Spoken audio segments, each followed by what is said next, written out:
Good morning. I'm Susan Haney, and I'm glad to welcome you again to the Presbyterian Church of Lowell. Last week, I missed my posting for you. It was a 24-hour-long travel day, and let's just say that things didn't go the way that we thought they would, and that is one thing that did not happen. But I did get home, and I'm glad to be back with you today with another story about an Old Testament woman. The story today you can find in 1 Kings chapter 17. What we know about this woman is that she is a widow, and we know that she has a son. She's not a Jew. She's not a Hebrew. She lives in the town of Zarephath, which is in Sidon. Now, there's a drought going on, and food is scarce during droughts. You know that. God sends the prophet Elijah to Zarephath and says, there's going to be a woman there who will take care of you. Elijah is obedient, and he goes to Zarephath. As he approaches the city, he sees this woman. The Bible calls her a widow woman. I think that's really interesting because the old folks around this part of the world would call a woman whose husband had died a widow woman. So I like that a lot. So he sees this widow woman who's gathering sticks. And he goes up to her and asks her for a drink of water.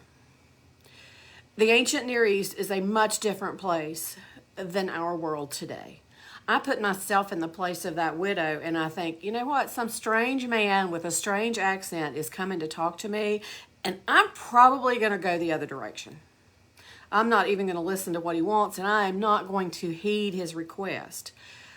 That is truly more about me than about anything else, and I am not happy when I see that part of myself, to see that my desire to be safe is a lot more important to me than my desire to be hospitable and to help other people. I don't know if you feel the same way, but that's one of the lessons that I find in this lesson, is that I am not always who I ought to be. Well, this woman behaves the way that people in the ancient Near East did, and she does offer hospitality to this man. She agrees to go and get him a drink of water. And he says, well, while you're at it, could you bring me a bite to eat too? Now we get the rest of this story. Because this woman says to Elijah, you know what? I'm out here gathering these sticks for one last little fire, because I've got just enough flour and enough oil to make one meal for me and for my son. And then we're going to starve to death because this is all we've got.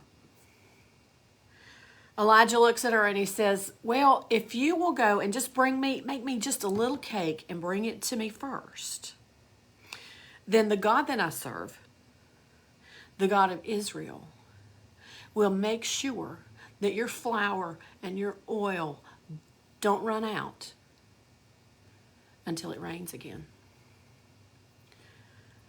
First of all, I am amazed that Elijah spoke for God in that way, that Elijah had enough faith in his God to believe that God would do what he asked.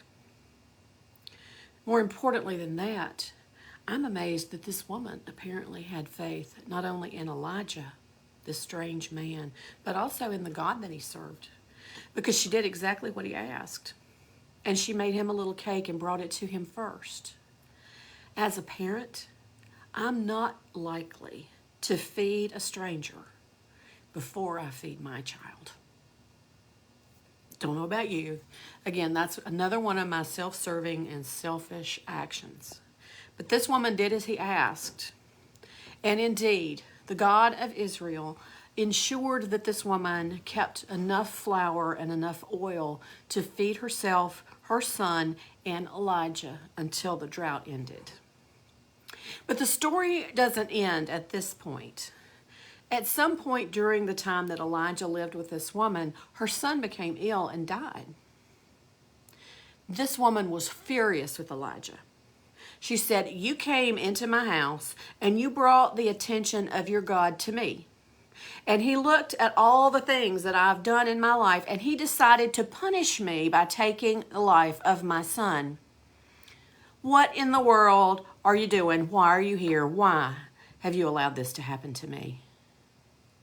You know that in that time, sickness and death were considered to be punishments for those who had fallen short of God's favor. In another instance here, she is the product of her time. At this point, Elijah takes this child and returns the breath of life to him. The way that the Bible describes it is that the child's breath had left him. So, of course, scholars want to debate, was the child really dead? Was the child comatose and they just couldn't tell what had gone on because they didn't have modern equipment and modern understanding of life? Well, that's really beside the point. Because whatever happened, the child was brought back to life. The word in Hebrew that is used to describe what happened when Elijah took this child to work on him, if you will, is that the nephesh, that's the Hebrew word, nephesh, was returned to this child.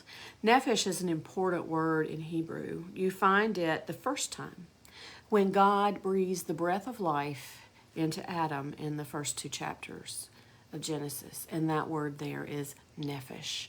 And it refers to the whole of the human being coming back to life. And this child was indeed brought back to life. Elijah and Moses together are considered the most important prophets of the Old Testament. And they are both prefigures for what Jesus will be and the things that Jesus will do.